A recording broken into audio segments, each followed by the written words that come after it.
Olá e seja muito bem-vindo a mais uma edição do nosso podcast espírita Enfoques da Vida. Hoje eu tenho o grande prazer de conversar com o Guaraci e nós vamos falar sobre a área do atendimento espiritual dentro do trabalho realizado pelo Espiritismo nas casas espíritas. Antes, eu peço que você deixe já o seu like, compartilhe esse vídeo para ajudar essa mensagem a chegar a mais pessoas e se inscreva no nosso canal para fortalecer o trabalho que vem sendo realizado em prol da doutrina espírita. Guaraci, seja muito bem-vindo ao nosso programa.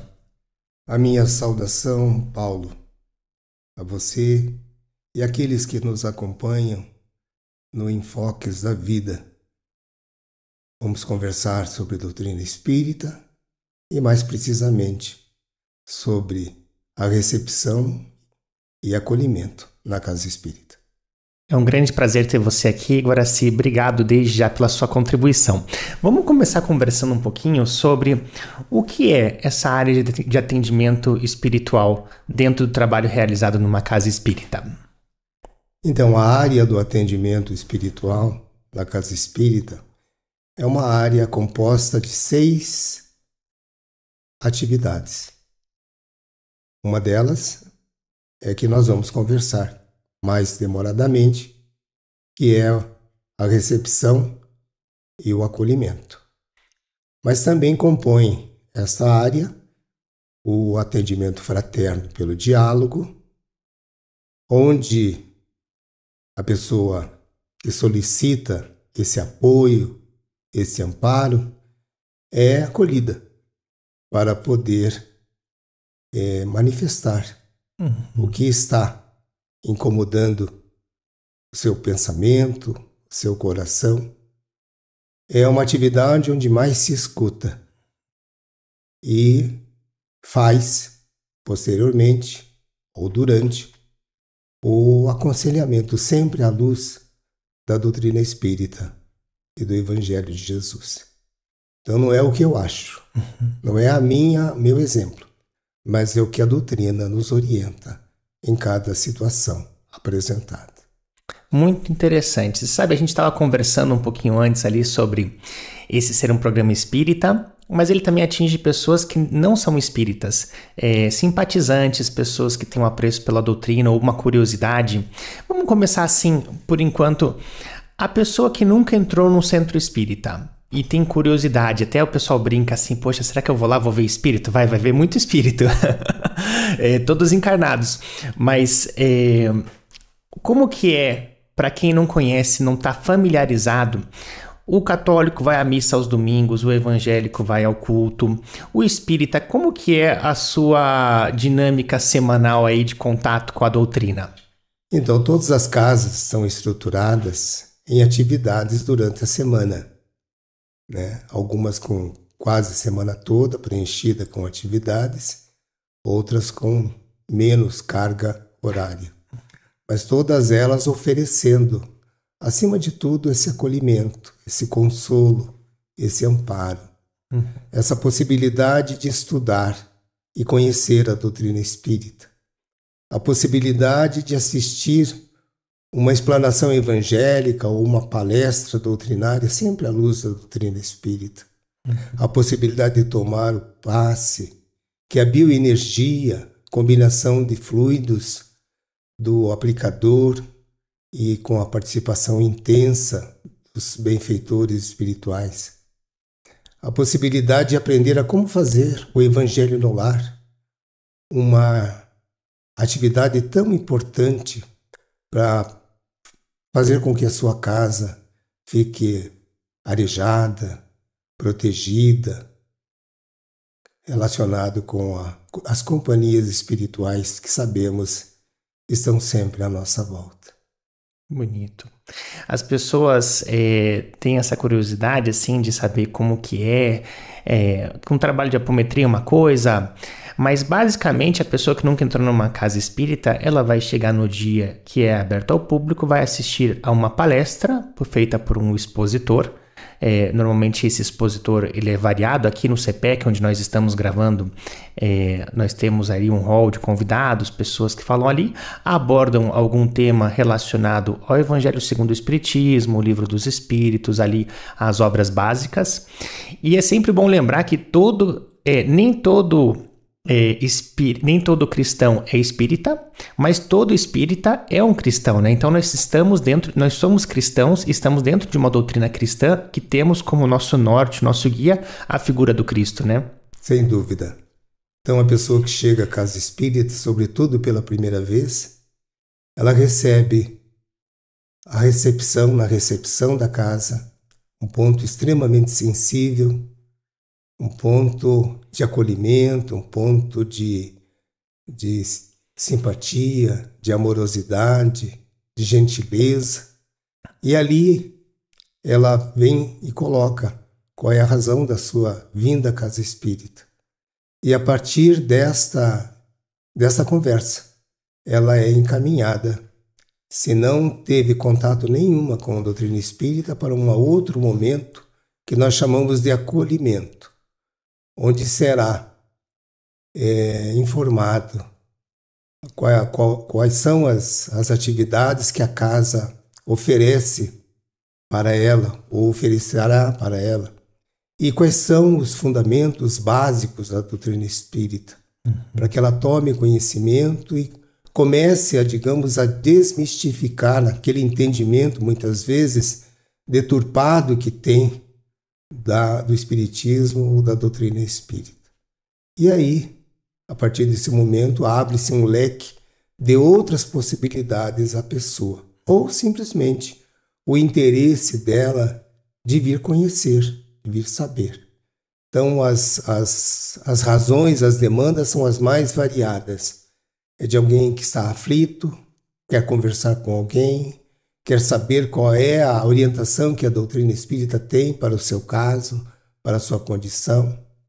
É a situação daquele que, por curiosidade, está procurando a doutrina, quer saber como é que ela é composta, como é que ela orienta.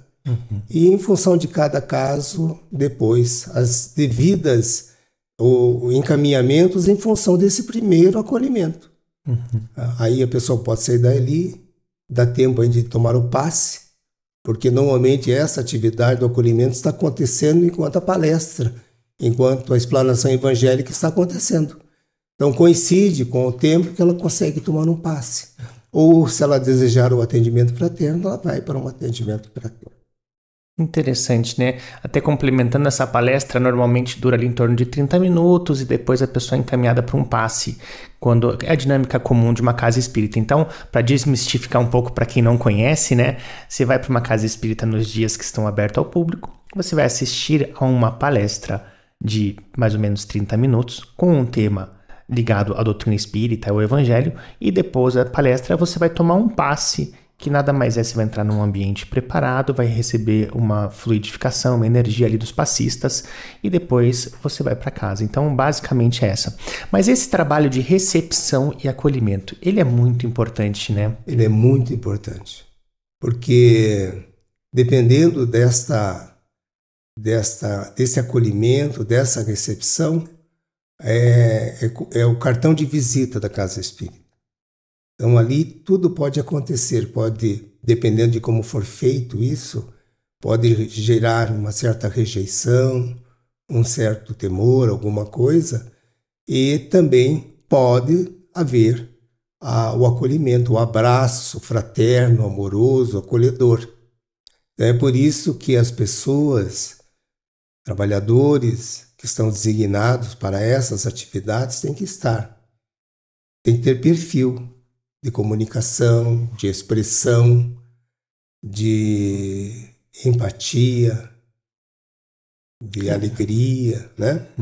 E também tem que ser capacitadas para essa finalidade. De tal forma que todo o investimento, no sentido de que esse ponto sensível da casa espírita, que é a porta que se abre àqueles que vêm, esteja arejada, esteja aberta, seja o convite de Jesus para aqueles que estão chegando na casa, para poderem receber a orientação, o amparo, o consolo, que é o propósito da doutrina espírita. E fica a reflexão, né, às casas espíritas, aos dirigentes de casas espíritas, a partir dessa nossa conversa, se esse trabalho está sendo de fato realizado, porque muitas vezes no dia a dia acaba caindo naquele automatismo, as pessoas chegam ali, às vezes é a primeira vez que a pessoa chega na casa, não sabe muito bem onde se dirigir, daí senta, fica esperando a palestra com aquele tom meio apreensivo, ninguém foi ali falar, receber, acolher, até porque, né, aqui falando a gente percebe a importância, mas no dia a dia, você acha que isso acontece realmente nas casas espíritas ou é um desafio realmente que a gente tem que estar sempre nos policiando? Na verdade, sempre temos que estar melhorando, nos conscientizando para melhor realizar as atividades que nos dizem respeito.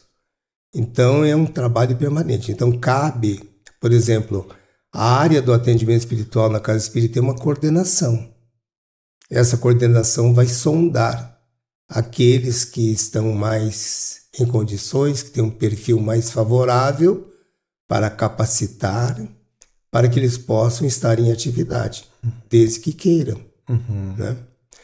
E dessa forma está se investindo todos os recursos no sentido de que essa pessoa possa desempenhar de forma tranquila, serena, solidária, fraterna, amorosa, gentil, a atividade de recepção seguida do acolhimento na casa espírita.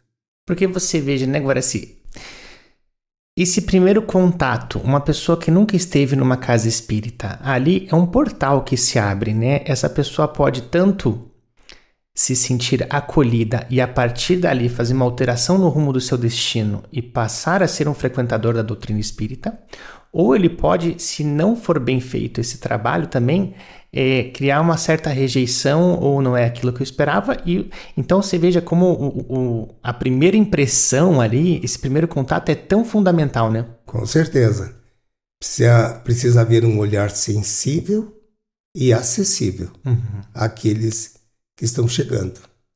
Porque, olha, muitas vezes a pessoa demora um tempão para decidir bater ou chegar à casa espírita. Ela está numa situação de distúrbio ou de conflito íntimo muito grande, está buscando esse alimento espiritual na casa espírita. E com isso ela está fragilizada, ela está muitas vezes desesperada, Sim. Né? Agoniada, vulnerável, né? Então é vinde a mim vós que estáis cansados, né? Que eu vos aliviarei. É Jesus acolhendo, né? Temos que ter isso em mente. Outra particularidade de quem está na recepção é conhecer todas as áreas da casa, conhecer amplamente, porque a pessoa pode estar vindo buscar um amparo de natureza dos seus conflitos, mas poderá também vir buscar um socorro, uma ajuda material. E aí ela tem que ser informada que a área do atendimento social funciona, por exemplo, no sábado, às 14 horas, para a pessoa retornar. Ela poderá estar vindo à casa espírita querendo saber da secretaria da casa, porque ela quer fazer uma doação, ou porque ela quer fazer a sua associação à casa. Então, quem está realmente na recepção tem que estar inteirado de tudo. Tem que chegar antes de todo mundo na casa espírita, né, e se posicionar, pelo menos 15 minutos, meia hora antes da abertura da casa. E é praticamente a última pessoa a sair, né, ou as últimas pessoas a saírem. Então, essa conscientização, esse comprometimento é fundamental para que essa área funcione de forma harmoniosa. Até eu fiquei pensando aqui, Rodney, o nosso chefe que ficaria atrás das câmeras, não aparece muito, nosso diretor, uma pergunta interessante para a gente fazer sempre é quem está aqui na casa espírita pela primeira vez, né? Eu vejo já você perguntando isso algumas vezes e a gente vê, né, as pessoas levantando a mão ali, então sempre tem ali na palestra alguns ali que é a primeira vez que está entrando ali nessa casa ou numa casa espírita pela primeira vez na vida. E o espiritismo, ele não tem... Eu lembro uma vez, quando eu era adolescente, eu costumo comentar que a minha formação é católica, então eu sempre fui à missa quando eu era criança, entrei no espiritismo na adolescência, e quando eu estava ali, uma vez eu fui numa igreja evangélica, inclusive aqui, a Igreja Batista do Bacaxeri, pertinho. E eu lembro que a pessoa que me encontrou na porta, eu passei isso na pele, ali num ambiente, não hostil, logicamente, mas assim... Uma coisa que me deixava tenso, porque é um negócio que eu não sei o que vai acontecer, se vão me chamar, se vão querer que eu fique, Então você já fica numa certa tensão. E a menina que me recebeu tão bem, tão acolhedora, sem nenhuma pressão, assim, que eu me senti em casa, assim. Então, eu imagino que isso me serviu também para ter empatia hoje de uma pessoa que nunca esteve numa casa espírita, ali todo sentimento talvez que ela carregue, e como você bem falou, muitas vezes no momento de vulnerabilidade, numa crise da sua vida, então realmente ela tem que ser amparada e acolhida. E ainda mais que eu ia comentar, o espiritismo não tem como característica ser uma religião, uma doutrina proselitista, assim, de ir ativamente buscar converta-se ao espiritismo. Ele está ali aberto às pessoas de boa vontade que queiram, né, saber mais. É mais um motivo ainda, né, para que esse acolhimento seja feito, para que a gente possa também ampliar a doutrina. Exatamente. Precisa haver, assim, todo o acolhimento, toda a leveza, para que a pessoa sinta-se bem no ambiente. E a partir dali, tudo que vai ocorrendo na casa espírita converge também para essa condição de orientar, de consolar, com amorosidade, para que cada um vá refletindo na sua vida, cada um vá buscando, na verdade, em si próprio, as dificuldades, os desafios pelos quais está passando, buscando o fortalecimento, o amparo, a orientação, para que possa cada vez mais se fortalecer na fé e no olhar aberto que a doutrina espírita oferece da vida futura, da vida que continua.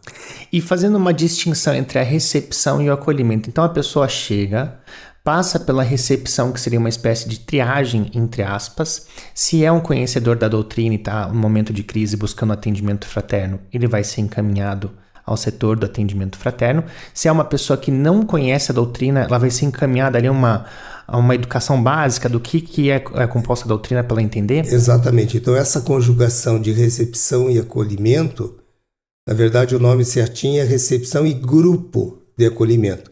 Mas o grupo pode ser uma pessoa só, depende da casa. Se é uma casa com alta demanda, poderão ser muitas pessoas.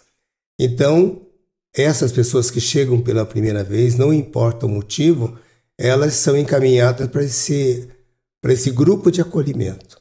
E nesse grupo de acolhimento, alguém lá aguardando, esperando numa sala à parte, elas serão acolhidas, serão recebidas com respeito, com carinho, com amorosidade, e elas passam a receber informação de o que é a casa espírita, como a casa espírita está constituída, e receber também as orientações sobre os fundamentos da doutrina espírita.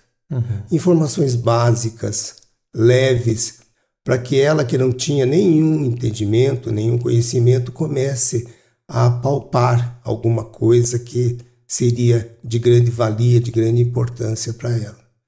E a partir dali, dessa conversa, ela vai fazer decisões. Ela pode, já como essa atividade está em paralelo com a explanação, com a palestra doutrinária, tomar o passe. Poderá também sair dali para um atendimento fraterno. E poderá algumas pessoas ficarem com quem está fazendo a exposição para tirarem mais algumas dúvidas, função da sua timidez, do seu acanhamento, querendo um pouco mais de informação que não tiveram coragem de levantar o dedinho, de se posicionar enquanto estavam ali no grupo. Então tudo isso deve acontecer num regime de harmonia, tendo sempre Jesus como modelo e guia, à luz de todas as nossas atividades na Casa Espírita. Que legal. Eu imagino que nessa explanação dos fundamentos, acho que um bom jeito de começar é explicando isso que a gente falou, que é uma doutrina cristã, né? Para que às vezes a pessoa carrega, mas será que poxa, meu centro é Jesus e agora eu vou para o Espiritismo? Vai continuar sendo Jesus, não se preocupe em relação a isso, né? Exatamente. Jesus, né, é o espírito mais evoluído. Que o pessoal fala de Allan Kardec. Não, existe toda a questão do codificador da doutrina, mas não é que o Espiritismo venera Allan Kardec e não venera Jesus. Tem alguns maus entendimentos que eles são disseminados às vezes. Com certeza. Né? Já ouvi comentários do tipo, para o Espiritismo, Jesus é Kardec. Já escutei isso. Então, na verdade, não. Então, todas essas orientações são passadas, né, para que haja essa quebra desses entendimentos equivocados e para que a pessoa consiga fazer discernimento das coisas e tomar decisões mais adequadas, já que está buscando a Casa Espírita. E deixa eu aproveitar, eu vou perguntar uma coisa que tem a ver com a minha história pessoal, mas pode ser também o caso de muitas pessoas que estão acompanhando. Tenho 2 filhas, a mais velha tem 16 para 17 anos. Ela não é ligada ao Espiritismo. Eu vou à missa aos domingos para ir com a família ali buscar Jesus também, mas ela é muito impaciente, assim, ela vai porque vai meio por obrigação à missa. Se ela fosse, digamos, a uma casa espírita com 16 anos, existe também um acolhimento focado em jovens ou grupo de jovens, ou como é que seria esse primeiro contato dela com uma casa espírita idealmente? Ah, sim. Todas as casas espíritas têm uma área da infância e da juventude. Uhum. Então,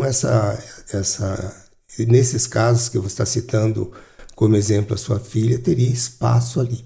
E daí, no ambiente da juventude, trabalhando linguagens para a juventude, tendo sempre Jesus como modelo e guia. Em todas as dinâmicas, em todos os processos, está Jesus no centro. E a pessoa vai se integrando mais, podendo encontrar um local adequado à sua manifestação, à colocação das suas ideias e tudo. Porque a doutrina espírita não é proibitiva, ela não censura nada, ela esclarece, ela orienta, ela consola, e cada um vai fazendo as suas escolhas. Então, o grande problema é quando há esse cerceamento da liberdade de poder falar, isso não pode, isso é ruim, isso é pecado, sei lá, coisas do gênero, né? Não existe isso. Na verdade, são orientações que vão sendo passadas, né? Como cada um de nós é um ser imortal, um ser espiritual, que está na sua jornada evolutiva, que não nasceu no berço e nem vai findar no túmulo, mas que está trazendo a sua bagagem de existência pretérita e está construindo hoje o seu melhor momento da evolução para avançar para o futuro.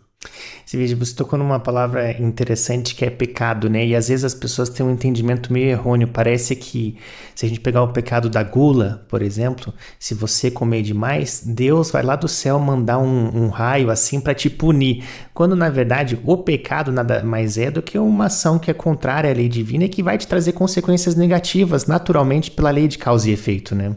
É por isso que nós gostamos de falar em responsabilidade. Ao invés de pecado, é responsabilidade. Né? E como você falou, da lei de causa e efeito, nós vamos ter as colheitas daquilo que estamos escolhendo, estamos fazendo no presente. E a gente falou aqui também, comentamos sobre atendimento fraterno. Você poderia esclarecer um pouco para quem está nos assistindo o que é o atendimento fraterno e como que funciona a dinâmica? Então, o atendimento fraterno é a porta que se abre, né, para ouvir aquele que está trazendo a sua problemática, querendo desabafar. Muitas vezes a pessoa quer só desabafar. Ela não está encontrando quem dê atenção para o desabafo dela. Ela pode estar só querendo desabafar, ou ela está querendo buscar um aconselhamento, uma orientação. Então, como comentei há pouco, a gente vai mais ouvir e vai falar menos. E quando falar, vai falar sempre sob orientação da doutrina e do Evangelho de Jesus. Então, o que vamos falar referente ao caso em apreço serve para nós que estamos conversando, acolhendo, fazendo o atendimento fraterno, como também para aquele que está sendo assistido no momento. Então, isso é muito importante, porque não se trata de querer resolver problema de ninguém. São orientações, aconselhamentos que são passados. Afinal de contas, nós somos os agentes dos nossos infortúnios e a solução deles passa pela nossa mudança de pensamento, de escolhas, de vida. Vamos melhorando.